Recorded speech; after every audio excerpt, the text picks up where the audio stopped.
Hello बच्चों, let's read the question. The question says select the incorrect statement. और statements हमारे पास हैं। In the bears process Al2O3 goes into the solution as soluble AlOH4 का minus while other basic oxide as TiO2 and Fe2O3 remain insoluble।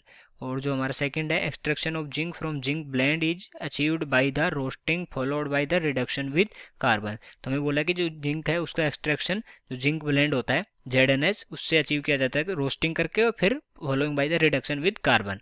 और तीसरा है कि हमारे पास method chiefly used for the extraction of lead and tin are respectively. तो lead के लिए कौन सा यूज किया जाता है? Carbon reduction. और जो टिन होता है उसके लिए electrolytic reduction. Extractive metallurgy of magnesium involves fused salt electrolysis. तो इसमें बोला कि जो हमारी एक्सट्रैक्शन मेटलर्जी है मैग्नीशियम के लिए, उसमें फ्यूज्ड सॉल्ट इलेक्ट्रोलाइसिस से होती है। तो देखते हैं इनमें से कौन सा इनकरेक्ट स्टेटमेंट है। तो सबसे पहले लिखते हैं इस क्वेश्चन के लिए की कॉन्सेप्ट। और इस क्वेश्चन का जो की कॉन्सेप्ट क्या हो जाएगा? वो हो जाएगा extraction of ores. Extraction of ores या फिर प्योरिफिकेशन ऑफ ओर्स। ओके, अब हम देखते हैं सारे स्टेटमेंट्स को, देखते हैं एक एक करके कि कौन सा करेक्ट है कौन सा इनकरेक्ट है। तो जो हमारा फर्स्ट स्टेटमेंट है कि बेयर्स प्रोसेस में Al2O3 goes into the solution as soluble AlOH4 minus while other basic oxide at TiO2 and Fe2O3 remain insoluble.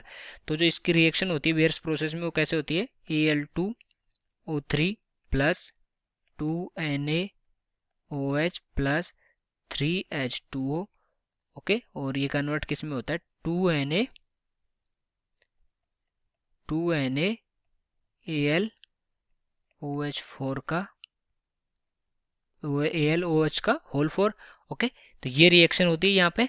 तो ये स्टेटमेंट तो क्या करेक्ट हो गया, क्योंकि Al2O3 goes in solution, solution किसका? NaOH का सॉल्यूशन, और क्या बनाता है? NaAlOH का होल 4। ओके, तो ये स्टेटमेंट हमारा करेक्ट हो गया। और उस साथ साथ क्या होता है? जो TiO2 होता है इसमें, TiO2 एंड Fe2O3 ये क्या होते हैं? इनसोल्यूबल होते हैं इसमें, इनसोल्यूबल। ये इसमें मिक्स, इस सॉल्यूशन में मिक्स नहीं होते, ठीक है, इनसोल्यूबल रहते हैं। और दूसरा, अगर दूसरा स्टेटमेंट देखें, जो हमारा दूसरा स्टेटमेंट है, वो क्या बोल रहा है कि extraction of zinc from zinc blende is achieved by roasting followed by the reduction with carbon. तो ये सही है, क्योंकि हमारा जो Zn का एक्सट्रैक्शन होता है जिंक ब्लेंड से, वो पहले रोस्टिंग करते हैं फिर रिडक्शन करते हैं। तो हम रिएक्शन देख लेते हैं। जो रोस्टिंग होती है वो कैसे होती है? रोस्टिंग मतलब उसको ऑक्साइड में कन्वर्ट करना, ठीक है। तो जिंक ब्लेंड क्या होता है? ZnS, ठीक है, ZnS प्लस 3O2। तो यहाँ से क्या आ जाएगा? 2ZnO plus 2SO2, 2SO2। और यहाँ पर 2ZnO है तो यहाँ भी 2ZnS आएगा। तो 2ZnS plus 3O2 converted into 2ZnO plus 2SO2। तो ये हो गया रोस्टिंग। रोस्टिंग के बाद में क्या होता है? हमारा होता है reduction with carbon. Reduction with carbon, reduction with carbon. वो कैसे होता है? उसमें हमारा जो ZnO है, जो हमारा ZnO बना है, ये किसके साथ रिएक्शन करेगा? कोक के साथ। तो और ये फिर कितने टेम्परेचर पे? 1270 केल्विन टेम्परेचर के क्या बनाएगा? इससे क्या बनेगा?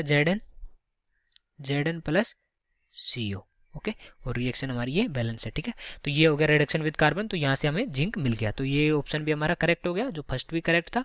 तीसरे ऑप्शन की अगर हम बात करें, तो तीसरा ऑप्शन हमारा क्या है कि method chiefly used for the extraction of lead and tin are respectively carbon reduction and electrolytic reduction. तो ये हमारा गलत है, क्योंकि जो हमारा वो लेड है उसके लिए सेल्फ रिडक्शन, और ये इसके लिए टिन के लिए होता है कार्बन रिडक्शन। तो यहाँ दिया हुआ है इसके लिए कार्बन रिडक्शन, इसके लिए इलेक्ट्रोलाइटिक रिडक्शन। तो ये गलत हो गया यहाँ से। अगर हम रिएक्शन देखना चाहें पीबी की, अगर रिएक्शन देखेंगे लेड की, तो होता है 2PbS। तो ये ठीक है, प्लस 3O2। और ये कन्वर्ट किस में होगा? कन्वर्ट होगा हमारा ये 2PbO में प्लस 2SO2। और यहाँ से अगर हम देखें तो इसका सेल्फ रिडक्शन होगा, तो ये PbO ही अब यूज करेंगे हम। तो यहाँ से क्या आ जाएगा? 2PbO प्लस PbS, ये कन्वर्ट होके क्या बनाएगा? 3Pb plus SO2। यहाँ भी क्या बन जाएगा? SO2 बन जाएगा, ठीक है। और ये SO2 यहाँ से रिलीज हो जाएगा, SO2 यहाँ से रिलीज हो जाएगा और यहाँ पर हमें मिल गया Pb मिल गया। तो ये कौन सा मेथड हो गया, ये हो गया हमारा सेल्फ रिडक्शन, खुद से ही रिडक्शन हो जाता है, सेल्फ रिडक्शन, इसमें हमें ज़रूरत नहीं पड़ी कार्बन की। और अगर दूसरा अगर हम देखें तो जो हमारा जो ये था टिन था, उसका किस तरह से होता है, वो होता है SnO2 प्लस 2C और ये कन्वर्ट हो जाता है Sn प्लस 2CO में। तो ये जो कैसेटराइट होता है SnO2 वो उसका कार्बन के साथ रिडक्शन करते हैं, फिर Sn बनता है, 2CO2 बनता है। और यहाँ से हम देख सकते हैं कि इसका मतलब क्या हुआ है कि इसका कौन सा रिडक्शन हुआ है, कार्बन रिडक्शन।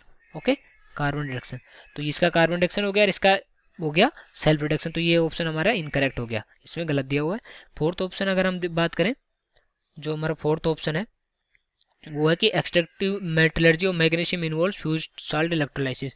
तो ये सही है, इसमें फ्यूज्ड साल्ट इलेक्ट्रोलाइसिस यूज होती है। और वो किस तरह से यूज होती है, जो MgCl2 होता है हमारा, MgCl2 होता है, ये फ्यूज्ड होता है, फ्यूज्ड, राइट। तो ये इसमें अगर हम करंट देते हैं तो ये किस तरह से बनता है, तो Mg2 प्लस, इसमें ये आयंस में ब्रेक हो जाएगा, Mg2 plus plus 2Cl minus. और यहाँ से क्या होगा कि Mg2 प्लस जाएगा प्लस 2 इलेक्ट्रॉन, अगर करेंगे हम प्लस 2 इलेक्ट्रॉन तो ये आ जाएगा Mg, ये किस पे है, कैथोड पे ये आ जाएगा Mg। और ये Cl है, ये Cl2 किस पे आ जाएगा, क्लोरीन, वो आ जाएगा हमारे एनोड पे। तो इसमें से अगर हम एट एनोड देखें, एट एनोड तो क्या आ जाएगा, Cl2 प्लस 2 इलेक्ट्रॉन यहाँ से निकल जाएंगे, ठीक है। तो यहाँ पर क्या होगा, Cl2 प्लस 2 इलेक्ट्रॉन, यहाँ पर Mg, और ये अगर 2 इलेक्ट्रॉन इसमें ऐड करते हैं तो Mg, तो ये कैथोड पे आ जाएगा, ये एनोड पे आ जाएगा। तो ये भी हमारा करेक्ट हो गया, इसी को बोलते हैं हम फ्यूज्ड साल्ट इलेक्ट्रोलाइसिस। तो ये भी हमारा करेक्ट हो गया, फर्स्ट भी करेक्ट था, सेकंड भी करेक्ट था, केवल थर्ड इनकरेक्ट था। तो ऑप्शन में क्वेश्चन में हमसे पूछा इनकरेक्ट स्टेटमेंट, तो ये इनकरेक्ट स्टेटमेंट है और थर्ड इसलिए हमारा राइट आंसर हो जाएगा। So I hope you understood it well, best of luck.